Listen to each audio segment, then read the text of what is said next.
This is part one in my new for 2020 tomato growing series.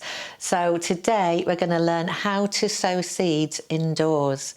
So join me in this complete beginners grow along series and let's all of us get a bounty crop of tomatoes on our tables this summer.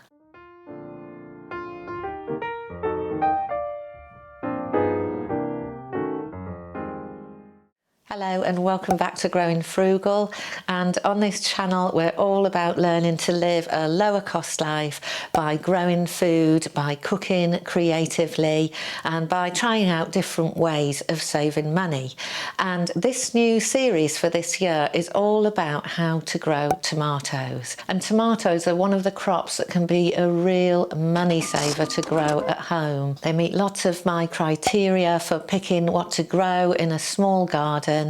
They're easy to grow, they're high yield, that just means you get a lot of tomatoes from one plant, at least if you pick the right variety and you have some luck anyway, and they preserve well. And actually, aren't tomatoes great to grow at home, because you can grow some varieties that are quite different to what you get in the shops. So this guide is for complete beginners. I'm going to show you how I grow my tomatoes and do a video as we go through the months to show you my progress. And it's a bit risky because my seeds might not germinate or the weather might cause me to not have any fruit this year, but I'm going to do it anyway, because if we have failures we just learn from them and move on. So if you're a little bit nervous about whether you're a gardener or you've just had no luck with the tomatoes in the past, come along with me and let's do this together, and let's just have some fun and see how it goes as we start growing. And hopefully we can share photos and show where we've got to by the time we reach this summer, when the tomatoes are starting to go red or orange or yellow and we can get them on the table. And in this video series I'm going to take you right through from sowing our seeds today to the point where we'll prick out our seeds and put them into slightly larger pots, to planting and growing on in a grow house or a greenhouse or outdoors in containers. And then I'll show you how I prune the tomatoes to make sure that we get the best crop we can, and how to take care of them, how much water to give them and that kind of stuff, to the point where we are picking and harvesting some lovely tomatoes, I hope, this summer. And then we can look at how to preserve tomatoes, how to keep them going over a long season, and I've already got some videos to show you on that. And then finally this year I'm going to go right back to the beginning again, take some of the tomatoes that we've grown and learn how to sow seed from the tomatoes we've grown ourselves. So a tomato series from seed to seed all the way through. So I hope you'll join me as we grow along. I hope you'll forgive me if mine all go wrong and the season ends, but I thought it would be fun to do something that's very live and deal with any problems as they go along, because nothing is perfect. Okay, so grow along with me.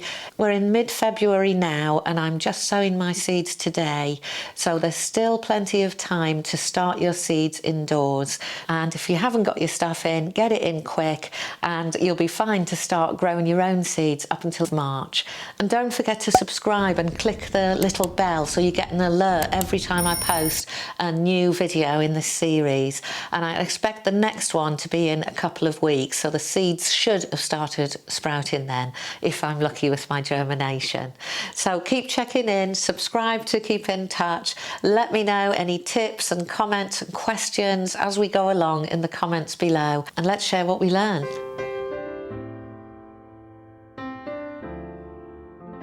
So here's what you're going to need to sow your very first tomatoes of the 2020 season. So you're going to need some kind of seed tray. I've bought one here that will last for a very long time, but you can reuse something from your kitchen if you like. You just need to make sure there's plenty of holes in the bottom for drainage. And then you will need some compost. So I'm trialling this seed and cutting mix mix, peat-free, from a new company locally to me. You can use any kind of compost for this, apart from garden compost, because they're a little bit heavy usually for seedlings. And then we're going to mix that 50-50 with something called vermiculite, or you could use perlite. And this is a very sort of light substance that really helps the soil drain. And then you're going to need a tray that your seed tray will fit into, and then something to give just a tiny bit of water on the top once we've got everything in. Then you can either just sit these in the warm somewhere, or you can use a heated propagator, as I do, to give them that bit of warmth, but either of those is fine. And then of course what you also need is your seeds. Don't forget the seeds. So step one is to make a 50-50-ish mix of your compost that you're using for the seeds and the vermiculite. So this compost does already look really light and suitable for seeds, but let's give it vermiculite. And you just want to end up with a really kind of light mix. So if you've picked up some compost at the garden centre and it's that kind of more lumpy and it's got heavy stuff in it, I'd suggest you do go 50-50 and do pick out any really large bits of bark and stuff, because the seeds just can't push through it. We want it nice and light. The seeds have got all the nourishment they need within the seed itself, so don't worry about needing a really high nourishing compost for this first stage here. We just want something light to support the seeds and get them growing. So once you've got your compost and your vermiculite all mixed up, all we need to do now is to fill our little seed tray.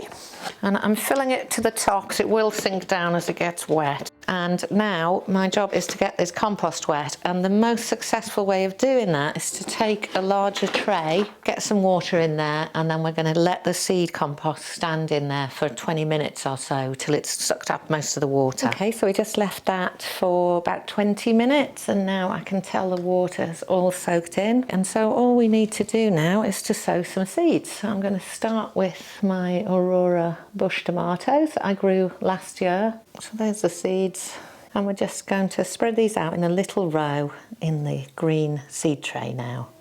We're just going to pop them on top of the compost, just slightly touching them in so they make contact with the compost. And then this is really key. It's really important to label which row is which, because we're going to have a few rows of these seeds all in this little tiny tray. And I am going to use as labelled this piece of an upcycled milk carton, and I got this idea from Project Diaries, a fantastic gardening channel, amazing videos on there, so I'll link that below. And we label them with the name of the tomato and the date that we sowed the seeds, because this can become quite important later. And now we're just going to repeat that with the rest of our seeds.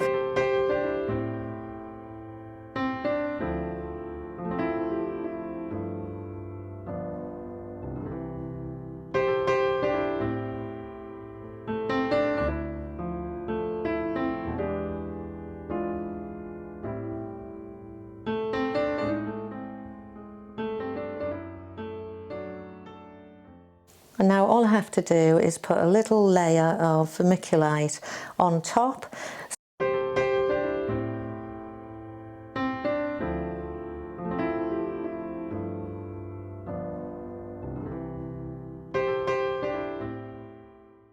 And we just give it a quick tap down.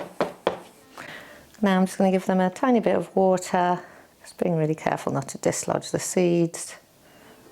And there we go.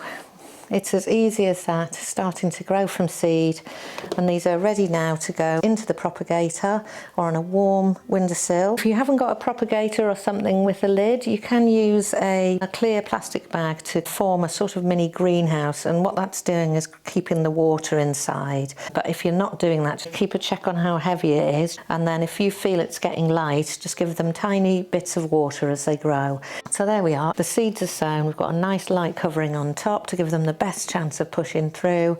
They're in good compost, they've got a nice home. Wish your little seedlings good luck, and we hope to see you very soon.